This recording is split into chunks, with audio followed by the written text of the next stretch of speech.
Hello, আসসালামু আলাইকুম। প্রিয় খামারি ভাই বোনেরা সবাই কেমন আছেন? আশা করি অনেক ভালো আছেন। তো যে এটা দেখেন, আমি কালকে গাইবান্ধা জেলায় গেছিলাম। তো আমার একটা আত্মীয় আর কি, উনি মুরগি ফার্ম দিতেছে। তো এই যে দেখেন অবস্থা, এটা হচ্ছে আপনার, উনি মূলত এখানে 800 মুরগি পালতে পারবো। এই যে ঘর উনি কেবল শুরু করছে আর কি মাত্র।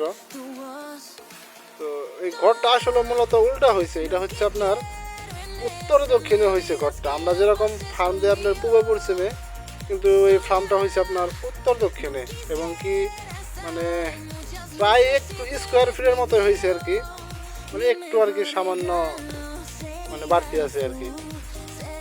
তো জায়গা পরে দেখলাম যে এই সাইডে এরকম বাড়ি আছে, এখানে এই সাইডটা একটু বন্ধ, কিন্তু আবার বাকি 3 সেট খোলা আছে।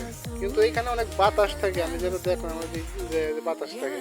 কিন্তু ফার্ম কিন্তু এটা উল্টা আর কি, বাতাস যত থাকুক, এটা ফার্মটা হচ্ছে উল্টা উল্টা হয়েছে এটা। ঠিক আছে, উত্তর দক্ষিণে থাকলে কি হয়, আপনার বাতাসটা তো বেশিরভাগ উত্তর দক্ষিণেই হয় আর কি সব সময়।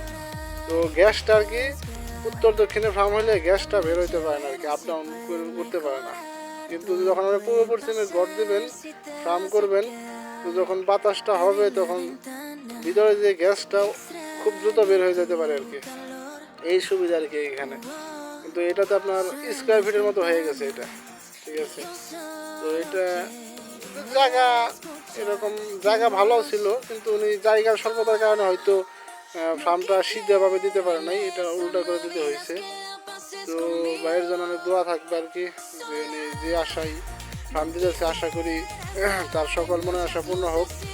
এবং কি উনি এই ফার্মে মূলত উনি কুরবানিদের পরে বাচ্চা ঢোকাইবে আর কি। ঠিক আছে, এর আগে ঢোকাবে না। তো আমিও তাকে সাজেশন দিচ্ছি যে কুরবানিদের পরেই ঢোকানোর জন্য, বাজার খুব খারাপ যাবে যে রাখ পর্যন্ত। তো দেখতে পাচ্ছেন সবাই, তো সবাই ভালো থাকবেন, সুস্থ থাকবেন, আল্লাহ হাফেজ।